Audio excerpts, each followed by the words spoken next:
Olá, pessoal. Continuando nossa sequência sobre ligações químicas, eu agora vou falar sobre ligação iônica. Então, como o próprio nome diz, a ligação iônica é aquela que acontece entre íons de carga oposta. Então, primeiramente, nós precisamos saber o que são íons, tá? Íons são átomos ou conjunto de átomos que não possuem neutralidade eletrônica, ou seja, o número de elétrons é diferente do número de prótons. Então, os íons são partículas que têm excesso de carga ou positiva ou negativa.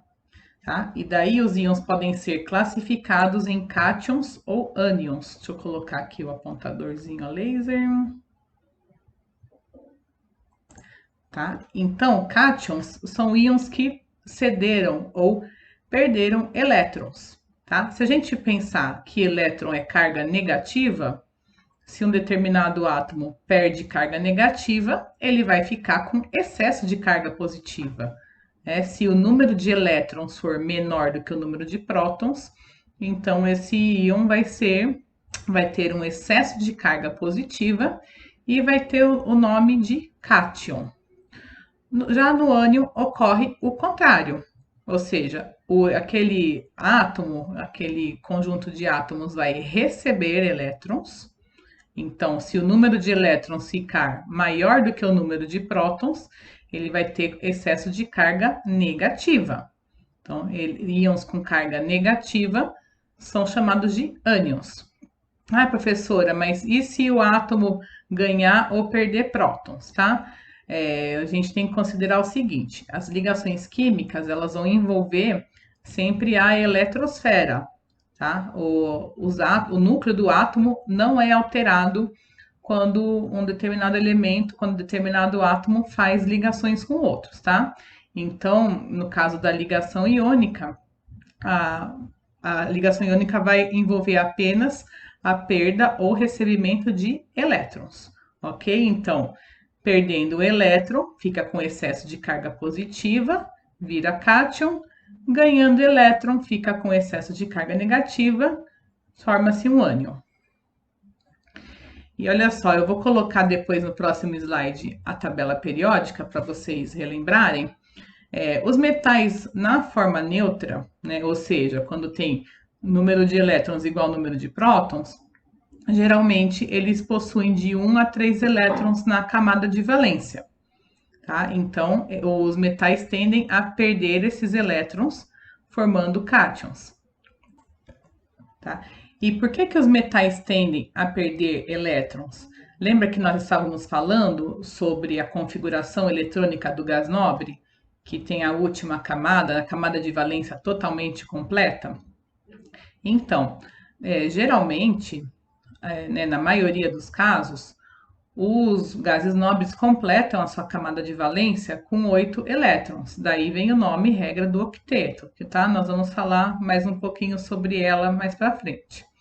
Então, energeticamente, é mais favorável, é mais fácil de acontecer de um metal perder os elétrons da última camada do que eles receberem mais elétrons. Porque, pensa, para completar 8 elétrons, se ele tem um elétron na camada de valência, para ele completar 8, ele precisaria ganhar 7.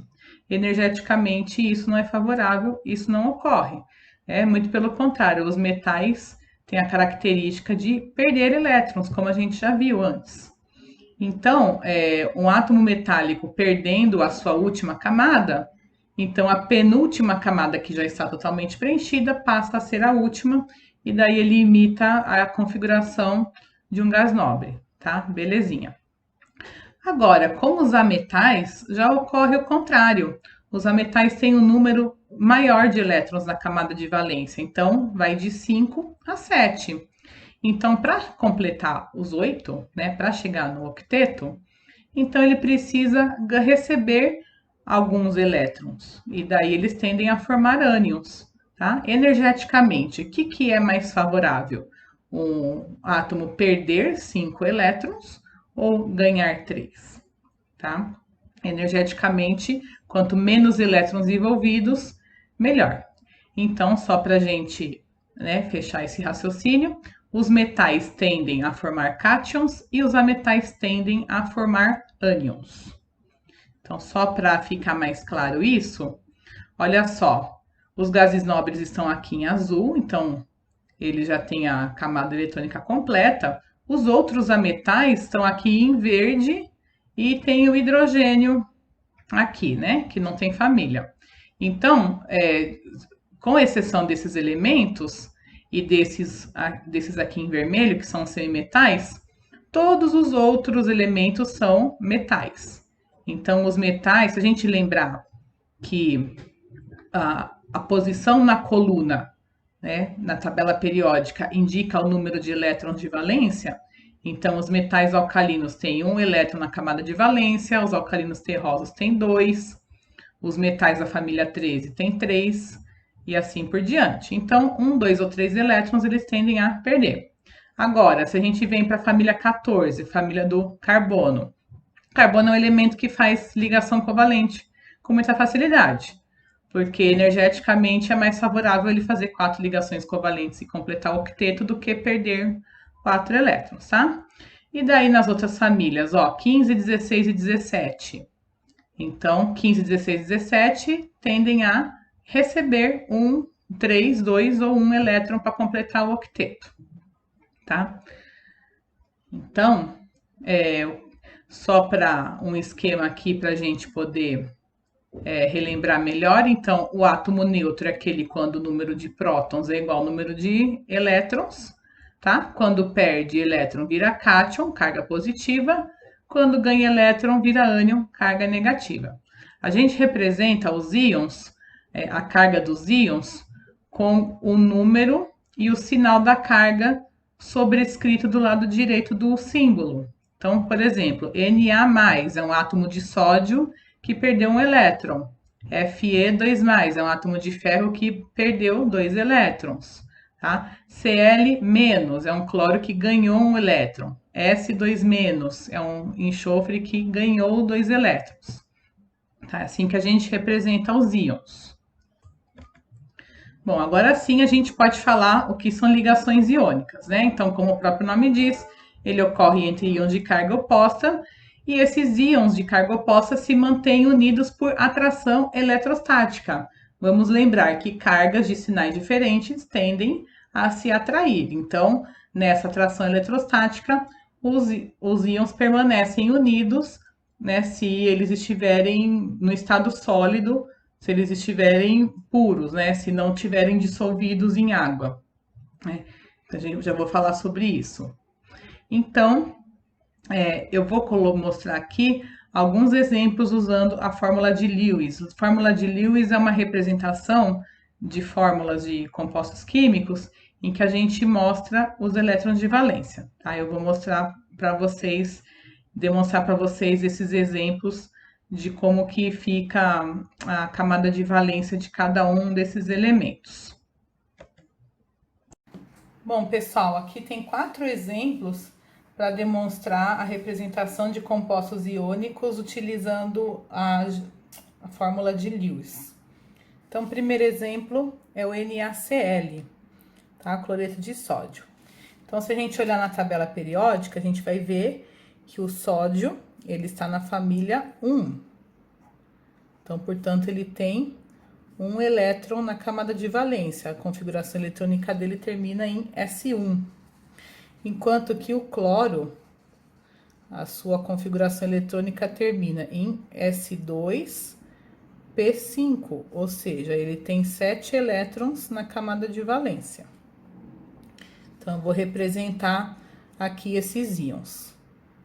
Então, o sódio, uma bolinha representando o seu elétron na camada de valência, e o cloro com 7 elétrons na camada de valência. Então, vamos lembrar o seguinte, o sódio é um metal, ele tende a perder esse elétron, porque daí a penúltima camada passa a ser a última, totalmente preenchida. E o cloro já tem 7 elétrons na camada de valência, ele precisa de 1 para completar o octeto. Então, o sódio quer perder elétron, o cloro quer ganhar, então o sódio doa esse elétron aqui para o cloro. Então, vai ficar Na mais, né? Quando perde um elétron, fica com excesso de carga positiva. E o Cl menos, a gente representa aqui com os 8 elétrons na camada de valência. Ok? Então, a proporção é de um sódio para cada um cloro, porque ó, uma carga positiva com uma carga negativa, a carga total é 0. Aqui no fluoreto de cálcio, a gente tem que o cálcio termina a sua configuração eletrônica em S2, tá? Porque ele é um metal alcalino terroso e está na segunda família da tabela periódica. O flúor está na mesma família do cloro, ou seja, ele tem 7 elétrons na camada de valência. Então, vou representar aqui o cálcio com seus 2 elétrons de valência e o flúor com seus 7 elétrons de valência. O cálcio precisa perder esses 2 elétrons, só que o flúor ganha apenas 1. Então, como que vai fazer? Vai ficar esse elétron aqui no cálcio? Não. O que acontece simplesmente é que outro átomo de flúor vai receber esse elétron. Por isso que a fórmula fica CaF2, é um cálcio para cada 2 flúors. Então, vai ficar Ca2+, e o F com os 8 elétrons, né? F menos e F menos aqui também, com 8 elétrons em cada átomo. O MgO, que é o óxido de magnésio, ele é formado por magnésio, que também é um metal alcalino terroso, tá? Configuração S2, e o oxigênio tem configuração S2P4, ou seja, ele tem 6 elétrons na camada de valência. Se ele tem 6 elétrons na camada de valência, ele precisa de 2 elétrons para completar o seu octeto. Mg com 2 elétrons aqui, o oxigênio 1, 2, 3, 4, 5, 6. O magnésio tem 2 elétrons para doar e o oxigênio precisa receber 2 elétrons. Então, a proporção aqui é de 1 para 1. Mg 2+, e O 2-, com 8 elétrons na camada de valência. E, finalmente, o óxido de ferro 3, tá? Fe2O3 é o óxido de ferro 3. Então, o elemento ferro, né? Na verdade, o elemento ferro, ele forma o cátion 2+ e forma o cátion 3+. Nesse caso aqui, é o cátion 3+, portanto, ele tem 3 elétrons que ele vai perder. Como é Fe2O3, então, são 2 ferros para 3 oxigênios. 2, 3, 4, 5, 6. 1, 2, 3, 4, 5, 6. 1, 2, 3, 4, 5, 6. Então, o oxigênio recebe só 2, mas o ferro perde 3. Então, como que faz aqui, ó? Esse ferro vai doar 2 elétrons aqui, vai doar 1 aqui, vai doar 1 aqui, e esses 2 vêm pra cá. Então, vai ficar Fe3+, porque perdeu 3 elétrons, e O2-, com 8 elétrons na camada de valência. Ok? Então, esses foram exemplos de representação de fórmula de Lewis de compostos iônicos. Pessoal, agora que a gente já viu como que os compostos iônicos podem ser representados pela fórmula de Lewis, eu gostaria de representar com uma fórmula mais simples, né? Uma fórmula que mostra somente a proporção entre o número de cátion e o número de ânion. Então, por exemplo, por que que o cloreto de sódio é NaCl e o cloreto de cálcio é NaCl2, tá? De onde que vem essa proporção entre número de cátions e número de ânions? Vamos lembrar que ânion é carga negativa, cátion é carga positiva. Para que o composto tenha estabilidade, já que esse é o objetivo das ligações químicas acontecerem, então a somatória das cargas tem que ser igual a zero, tá? Para a somatória das cargas ser igual a zero, o número de cargas positivas deve ser igual ao número de cargas negativas em um composto. Então, para isso acontecer, o número de cátions deve ser igual à carga do ânion e o número de ânions deve ser igual à carga do cátion.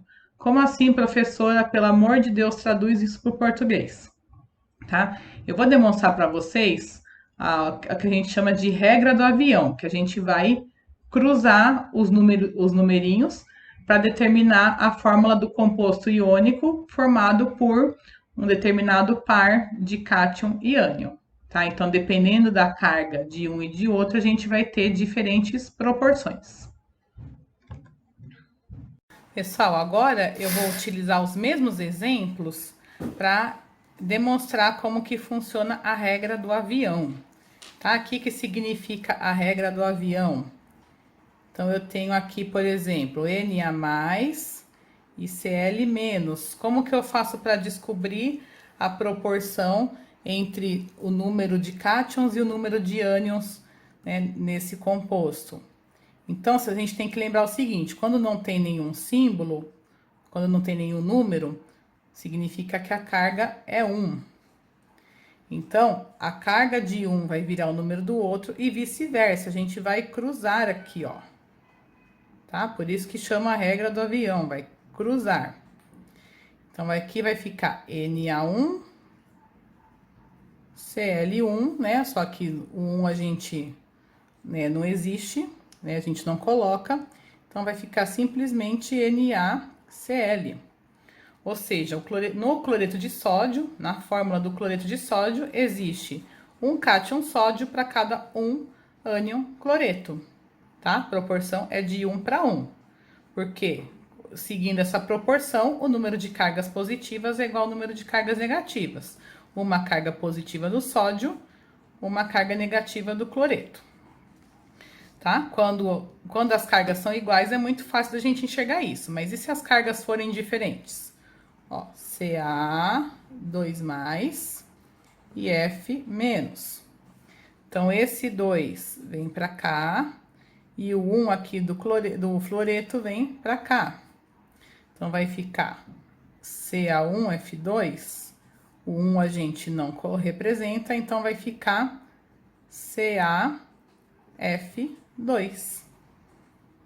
Tá? Então, para cada cátion cálcio, são necessários 2 ânions fluoreto para que as cargas sejam zeradas. Porque vamos pensar, aqui eu tenho duas cargas positivas. Se o fluoreto tem só uma carga negativa, então eu preciso de 2 fluoretos para ter 2 cargas negativas e assim anular as 2 cargas. Lá no óxido de magnésio, olha só, quando a gente está falando de compostos iônicos, a gente tem que lembrar, a gente quer sempre a menor proporção possível, ou seja, a gente vai usar os menores números possíveis. Então, se a gente fizer a regra do avião, ficaria Mg2O2, tá? Desse jeito, tá errado escrever? Errado não tá, mas também não tá certo. A gente tem que simplificar, ó. 2 com 2 vai ficar MgO, tá? 2 cargas positivas, 2 cargas negativas. É a proporção. Se fosse, por exemplo, 2 e 4, fosse 2 aqui, 4 aqui, aí a gente simplifica dividindo por 2, aí ficaria 1 e 2 aqui, tá? É sempre a menor proporção entre os dois, de forma que o número de cargas positivas seja igual ao número de cargas negativas. E aqui, finalmente, no Fe2O3, ó, lembra que eu falei que o ferro forma ferro 2+, e ferro 3+, por que que só de olhar aqui essa fórmula eu sei que esse ferro é o 3+? Porque aí a gente pode até fazer a regra do avião ao contrário, ó. Olha só, Fe 3+, O2-, o 3 vem para cá, o 2 vem para cá, vai ficar Fe2, O3, tá? O óxido de ferro 3. Então, professora, eu não lembro se o ferro é 2+, se o ferro é 3+. É só fazer a regra do avião ao contrário, que a gente chega nas cargas dos íons, ok? Espero que tenha ficado claro, pessoal. Pessoal, eu gostaria de fazer uma observação sobre o número de elétrons na camada de valência. Para a gente saber esse número, a gente não precisa necessariamente fazer distribuição eletrônica. A gente pode, através da posição desse elemento na tabela periódica, saber quantos elétrons tem de valência. Então, nos exemplos que foram dados aqui, o sódio, o elemento sódio está na família 1, na família dos metais alcalinos, então todos os metais alcalinos têm um elétron na camada de valência. Então, eu não preciso fazer a distribuição eletrônica do elemento sódio para saber que ele tem um elétron na camada de valência. Basta eu olhar, basta eu verificar que ele está na família 1. Mesma coisa o magnésio e o cálcio, só que eles estão na família 2. Então, todos os elementos da família 2 têm 2 elétrons na camada de valência. O flúor e o cloro, por sua vez, estão na família 17. Então, todos os elementos dessa família têm 7 elétrons na camada de valência. Tá? Então, essa é uma maneira mais fácil da gente determinar.